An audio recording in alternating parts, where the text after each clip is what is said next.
Dearly beloved, we are gathered here today to get through this thing called I Love This Album, episode 16. Yes, this is episode 16 of I Love This Album, and I mentioned some time ago that there will be a few surprises in this series, and stuff that maybe people that know me or maybe don't know me well or only know me through my taste in music might be a little bit surprised at. The first one I did was Automatic for the People by REM.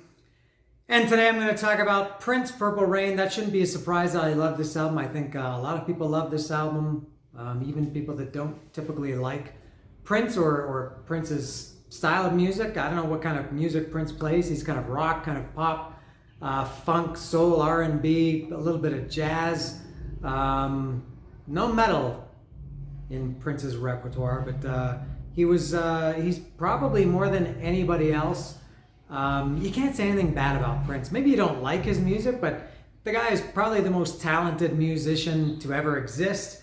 He wrote, I don't know how many albums he has, 40 or over 40, close to 40, just studio albums. And then he has all kinds of, I think thousands of unreleased songs. I don't know if it's that many. It's maybe hundreds. He has all kinds of remixes. Anyway, so I'm getting off track already. I'm going to talk about Purple Rain, and as you can see, two bonuses. I'm going to talk about a couple of bonus Prince-related things, not albums, but towards the end. That's, in this business, we call that a tease. So you have to watch the end, or you can just drag the little thing to the end until you find the surprises, and then you're up for a disappointment. So Prince, my history with Prince, I never did see him live, which I didn't really care at the time. And now that he's gone, I kind of wish that I had seen him. I maybe regret not seeing him. It reminds me a little bit of I saw Billy Joel last year, and I'm not a Billy Joel fan. I've never been a Billy Joel fan. But as I get older, and especially as these guys get older, these guys have been around a long time, I think I should see these guys while I have a chance. So I saw Billy Joel, didn't see Prince. My little history with Prince, though, I guess I first heard Prince. It must have been 82 when 1999 was his current album at the time. That Little Red Corvette and 1999 were on the radio. So I heard them then, and I liked them well enough. I never had that album. I never had the 1999 album. And then when I moved. I lived in Toronto at the time, in Scarborough, and I moved to another neighborhood in Scarborough. I was like 13. In 1983, and a friend of mine, a guy that I met in my new neighborhood on my street, this guy called Courtney Cadogan, and he had 1999, and I think he had some other Prince albums too. And so I remember being at his house and listening to 1999, and I liked DMSR, Dance Music, Sex, Romance, Delirious, some other songs, Let's Pretend We're Married on 1999. And then when Purple Rain came out, which was his fourth or fifth album, I only heard 1999 up to that point. And when Purple Rain came out, I was full-blown metalhead. This was in 1984. And as a metalhead in 1984, you weren't really allowed to listen to Prince, or you would be ostracized from the 14-year-old metalhead community. But I did like Prince. Now, still, I think at that point I didn't have, and here it is, Purple Rain. This is the original version. There are some other versions of it now, some deluxe, expanded, anniversary, classic, legacy, whatever editions. This is the original one. But I did like, and he had videos for Let's Go Crazy and When Doves Cry. And they were on Much Music or whatever channel that showed videos. They were on it all the time, and I liked it. But I didn't buy the album. Now, I guess lucky for me, my sister did have this album. I think she had it on cassette. I used to buy records. She had cassettes. I think my sister's probably only bought 5 full albums in her life, and Purple Rain was one of them. So I remember taking her, I guess it was cassette, and listening to it, and I really liked it. I didn't buy the record until maybe 85 or 86, maybe something like that.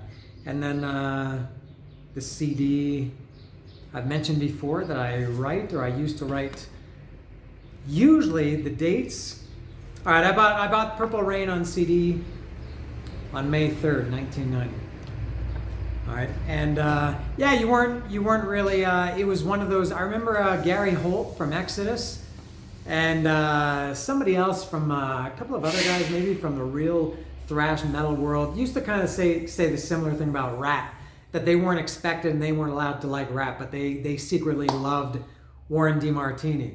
And I was a little bit like that with Prince, and I wouldn't be surprised if other people of my group in 1984 were also maybe closet Prince fans. But anyway, I ended up becoming not a massive Prince fan. He wasn't, I can't even say hit or miss. I think I bought of his 40 or however many albums he has. I bought Purple Rain, The Batman, the Symbol album, Emancipation, Raven to the Joy, Fantastic, which I love. That's an amazing album. I love that album.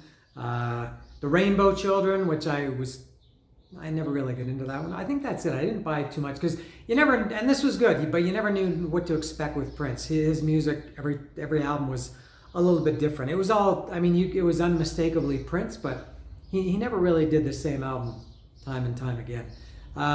So that's my Prince history. Now I'm going to talk about this album, Purple Rain.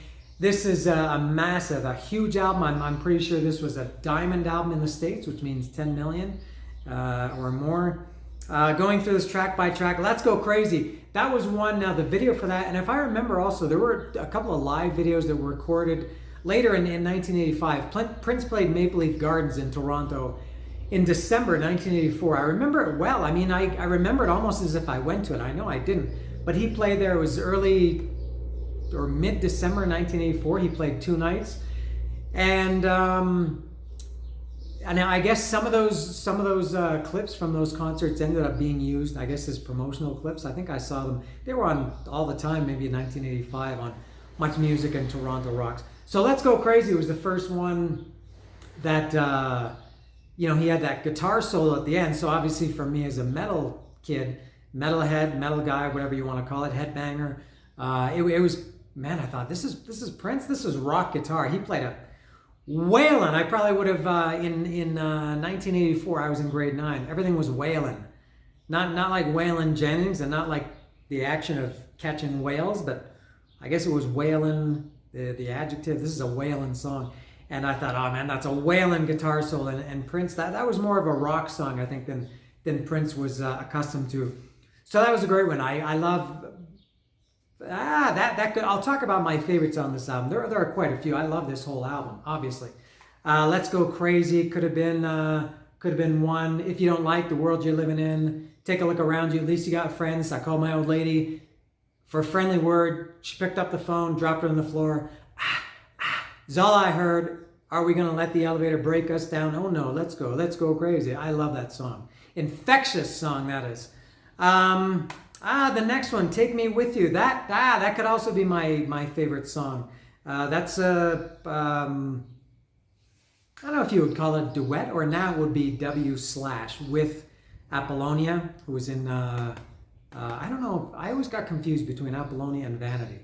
But anyway, it was Apollonia who sang Take Me With You. Beautiful song, a beautiful, just the acoustic guitar and amazing melody. Don't care where we go, I don't care what we do. Don't care where, I don't care what. All I want, pretty baby, is Take Me With You. I love that song. The Beautiful Ones, that was one I didn't like too much at the time, but over the years, of the decades, that's also a contender for a front runner for really top songs on this album. And something I didn't realize until very recently, I would say in the last less than 2 years, maybe a year or two ago, and I don't know why it took me so long, because I've known this song for 35 years, and I've known the other one that I'm going to mention for even longer. The beginning of The Beautiful Ones, the dum dum dum dum dum dum. It's totally Baba O'Reilly by The Who. I don't know why it took me so long to realize that. As I said, it was only a year or two ago. I was listening to The Beautiful Ones when I heard it. And I was thinking, where's it going? Where's it going? And I had to pause it to hear it. And I said, I thought it was Baba O'Reilly by The Who. I've never heard anybody ever say that. I'm not saying that I'm the groundbreaker for this, but somebody must have heard it, right? Bob O'Reilly and the Beautiful Ones. Anyway, a beautiful ballad from Purple Rain is The Beautiful Ones, and Prince used that great falsetto voice that he has. Computer Blue, it's okay. That was never a favorite, but I didn't dislike it. It just was never a favorite. Darling Nikki, a famous one, although I never... There were three ways to interpret, the famous line, I knew a girl named Nikki, I guess you could say she was a sex fiend. I met her in the hotel lobby, masturbating with a magazine. Now, as my 14-year-old mind raced to process that, I didn't know what he meant. Did he mean she was masturbating using a magazine? She was, maybe, I don't know, helping herself with the magazine? Or was she masturbating but also looking at a magazine? Or was he masturbating with the magazine? I met her in a hotel lobby masturbating. Who was masturbating? Prince or Nikki? We don't know. But that's an excellent song too. Foo Fighters did a cover of that, which I liked a lot. I'm not a huge Foo Fighters fan, but that was a good cover. I think Prince didn't like that one. I'll talk about that a little bit more in the bonus features about Prince personally. When Doves Cry, I guess that was the biggest song, at least in terms of singles from this album. I loved it. That was kind of like the opposite of Let's Go Crazy, which had the great guitar solo at the end. When Doves Cry had it at the beginning, just not a solo, but just a little lick at the beginning. When Doves Cry, love that song. I never got tired of that one. I Would Die For You. No, I think that's my favorite on this album. I Would Die For You, and maybe maybe one of my favorite Prince vocals. I'll have to look at the lyrics to remind me to how this starts off. The kind of fast part towards the end, after I guess after the first verse, first chorus, second verse, second chorus. The part where he sings kind of fast. I love that vocal. You're just a sinner, I am told. I'll bring you fire when you're cold. I'll be your good. I'll make you happy when you're sad. I'll be your good when you are bad. I am conscious. I am love. I am human. I am dove. I am all you really need. All I really know is for you to know that I believe. It's fast. I can't remember. Let me see.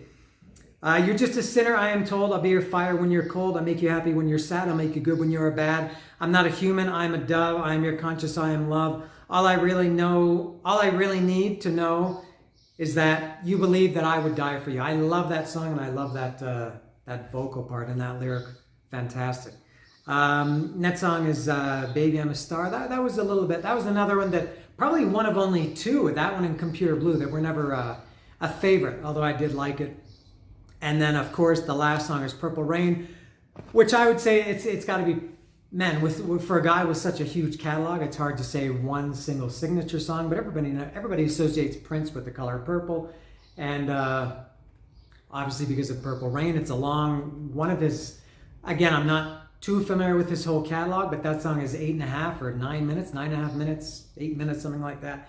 It's very epic and grand. It's big. It's romantic. It's sad. It's happy. It's feel good. It's feel sad. It's everything. It's what you want from Prince, and it's maybe even what you want from music. And another thing that I didn't know until also very recently, maybe about 2 years ago, after he died in 2016, and I would say his family he died without a will. His family has done a very, very good job. Often, like this is happening with Chris Cornell right now. Often when somebody dies, their music and their everything in their life, people fight over them.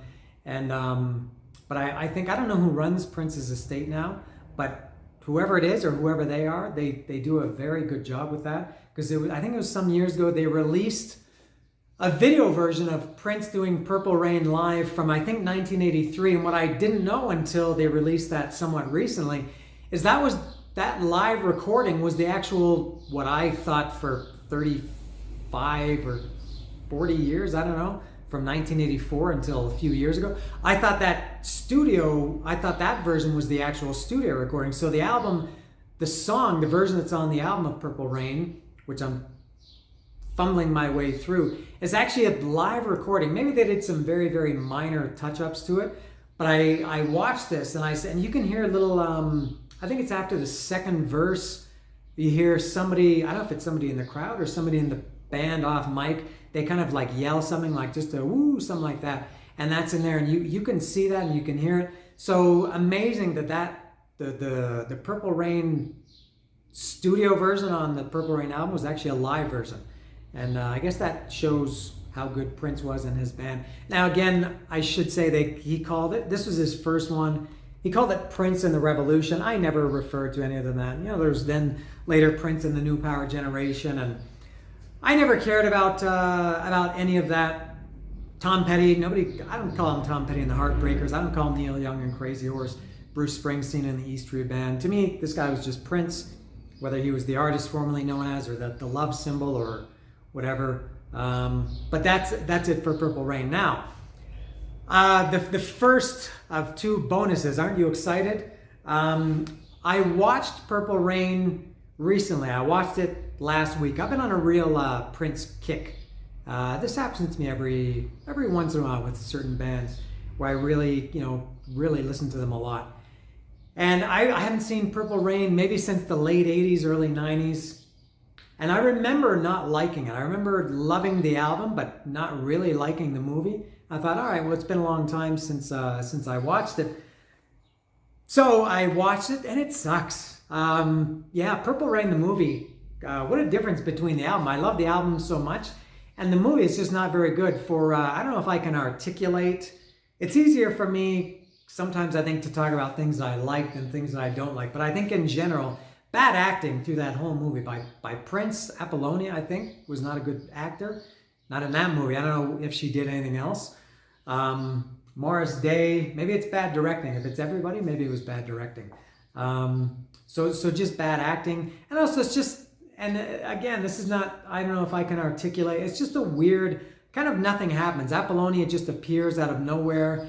And then all of a sudden you see Prince singing The Beautiful Ones, and he's singing right to her, and he's saying, baby, baby, baby, what's it gonna be?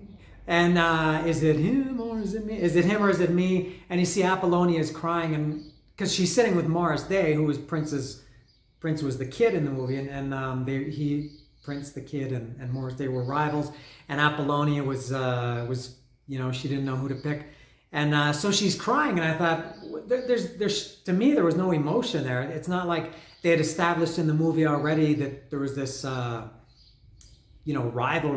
rivalry between that Apollonia had to choose between Morris Day or the kid Prince. Also at the end, a little bit strange that they talked a little bit in the movie. The owner of the club, I can't remember his name.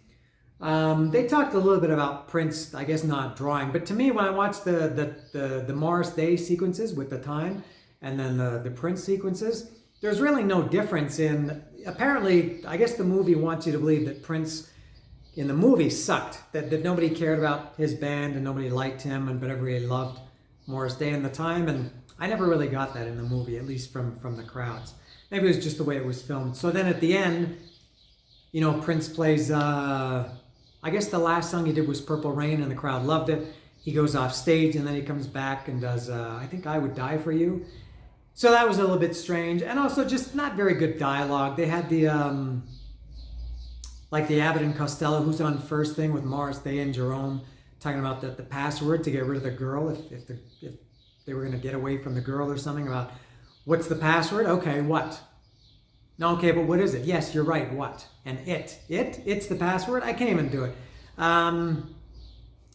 And then in between all those scenes, it's just Prince getting angry and throwing temper tantrums at his parents, at Apollonia, at Morris Day, I think, and at the club owner. Anyway, so yeah, Purple Rain, I didn't really like that movie too much. Great music. And also, I should say, I never thought of, I don't know, they didn't, it was never listed anywhere, either on the spine or on the album cover, or on the back. This was never listed officially as a soundtrack, which I agree with. I never thought of it as a soundtrack. To me, it's just the album, and then they put the songs in the movie. So Purple Rain album, fantastic. One of the great ones ever. Movie, sucked. Now for my second bonus, and why I'm kind of on this, this Prince kick. I also just finished reading The Beautiful Ones. It is a beautiful book. I bought this when I was in Canada.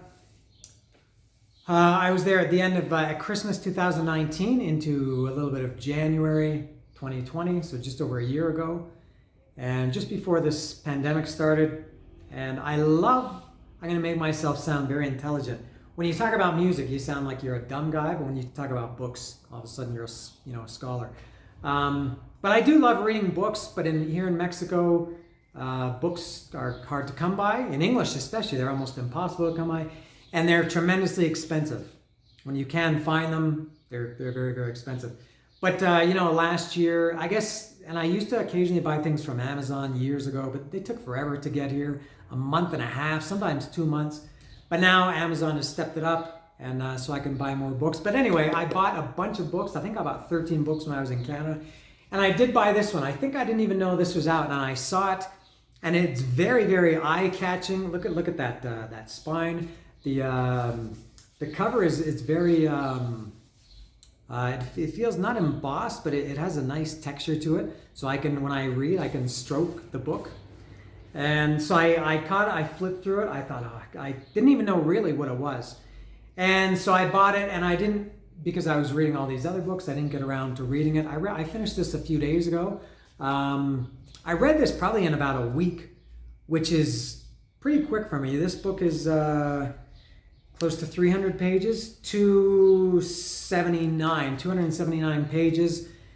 And maybe a book like that might take me a couple of weeks to read. I think I did this in 5 or 6 days. And that's because, now I can't say this is a bad book, and I'll give the co-author, his name is Dan Piepenberg. Let me give this guy his proper credit. Piepenbring, I'm not sure. So I wasn't really sure what this was, and I'll give this guy Dan Piepenbring huge credit, because this book was based on I guess it's Prince's memoirs or his autobiography, although it's kind of a mix of a biography and autobiography. Prince, in the months before he died, and this is all explained in these first, you can see the first group of white pages. It's about 40 pages. It's the author, Dan Piepenbring. I can't remember his name. Sorry, Dan, not that you'll ever see this. Those first 50 pages are him explaining how, I guess it was in 2000, Prince died in April 2016. So in 2015, I guess, he started working with Prince on his memoirs. The guy was from a publisher. I don't know if he was from Random House or... Let me try. It was Random House. So he was assigned, and he met with Prince, and they figured out how they were going to write the book. Now, in the time that Prince started writing it till he died, he only wrote 28 pages. So this book, this 279-page book, was really, really this. It was really, really extended. They turned 28 pages into a 279-page book. And it's not that it's bad, it's not that it's good, it's just very, I'll give them credit again for doing that. So basically you have the 48 or 50 pages that this guy talks about how he worked with Prince, which was actually very, very interesting.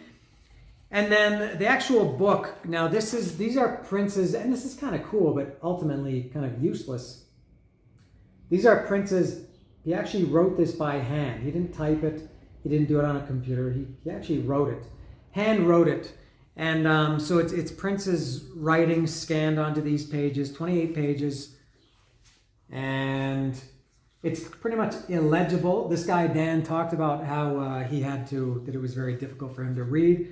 And I don't know if he did it by himself or it was a team, but he had to transcribe these 28 pages. And then the next section of the book, it's written into text. So this part of the text is Prince's 28 pages. Now, what I really didn't like about it, what was very annoying, Prince does the number 4 instead of FOR, and he does the number 2 for TOO or TOO or TWO. I Would Die for You, it's the letter U, not YOU. That's okay in song titles and in lyrics, but this is 28 written pages. In the book, I guess it's about 40 pages. It's lengthened, and everything is written like that. The number 2, the letter U, the number 4, and it's kind of annoying to read. That wasn't very enjoyable. And also Prince. I mentioned this earlier. Personally, as a guy, Prince, I think everybody knows he was a bit of a weird guy, or maybe the nicer word for that is eccentric. He honestly, he's always come across to me, and he still does in this book, as got a little bit of a pain in the ass. I don't think he'd be a very fun guy to be with. He seems very serious. Maybe he's the most fun guy in the world. I don't know. But because I've been on this Prince kick, I watched him on Larry King. There was an interview he did with Larry King in 1999, and I watched that recently. And Larry asked him, he said something like, he said, "So Prince, where do you live now? Spain?" And Prince said, "Well, I don't really think of it as living anywhere. I live in the world, but my house is in Spain." Come on, man. Like, just a chance to answer the question. Give an answer if somebody asks you a question. And he's very, very elusive. And I guess that's the image that he created for himself. But that's in his in the 28 pages that he hand wrote, which are 40 pages in the book. I didn't really learn anything about Prince. There's nothing interesting. He just tries to be very deep, and to me it just comes off as douchey or eccentric. Look at how unique I am. You know, I don't think like normal people, and I'm sure there are people who love that about him. Okay, I found it a little bit just too much. Now, also this book, they really extended it by. Now you can see this really thick black part is it's all just pictures,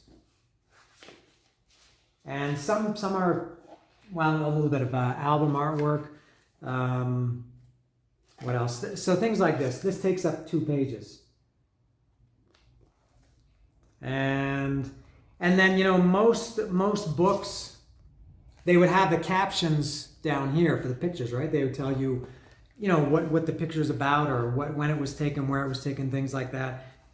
But I guess and I don't blame them for doing this, they put all those at the back of the book, I guess so they could fill it with more pages. So that's how they got a 279 page book out of 28 handwritten pages. And something else about Prince's personality. I watch, there's only one really podcast that I watch or listen to regularly, and that's Talking Sopranos. I'm a bigger Sopranos fan than I am of Metallica and Iron Maiden and Kiss and AC/DC and Black Sabbath, all those bands that I love. I love Sopranos, I think, more than anything of those. So I watch this Talking Sopranos podcast every week. It's been over a year now. They're doing 87 episodes, 86 episodes of the podcast for 86 episodes of the series, plus they did a special episode with David Chase. Anyway, Michael Imperioli, who plays Chris Moltisanti on Sopranos, he talked about, he was in a movie, I guess it was a Spike Lee movie, or maybe not, and Prince, what was the name of the movie? I can't remember. But anyway, Prince wrote the music to it. You can Google it, I'm sure it's very easy, although I should know. And so there was I guess it was like an after party after the premiere of the movie, something. And it was in a nightclub or a restaurant or something. And Michael Imperioli told this story, and I have no idea what episode it's in, but I'll try to kind of paraphrase his story. He saw Prince sitting in, like the roped off, the VIP area. And he said Prince must have known him because Michael Imperioli, was in the movie, and Prince scored the movie. And so Michael Imperioli wanted to go, say hello to Prince. And he said as he got up to the VIP area where Prince was, he said he looked at Prince. They made eye contact, and Prince just looked away really quickly. He didn't want to look at him. And then two of Prince's bodyguards came over, and they told him, don't look at him. They told the guy, Michael Imperioli, don't look at Prince. And Michael Imperioli joked, like he's the I don't think he actually said this to the bodyguards, but when he was telling the story, he said, so this little short guy with the silver or purple, whatever, jumpsuit, who's roped off in the VIP section, people are not supposed to look at him. Anyway, and that's how I see Prince. Just a weird person to be around, but I don't care. I like his music, so that doesn't make any difference to me. So that's my Prince thing. So to sum up, I like the book. I mean, it was okay. I didn't. It probably was better that if Prince had finished the book before he died. If those 28 pages had been an indication, if he had written that into 300 pages, I don't know how much I would have liked that book. So, book has kind of an incomplete grade.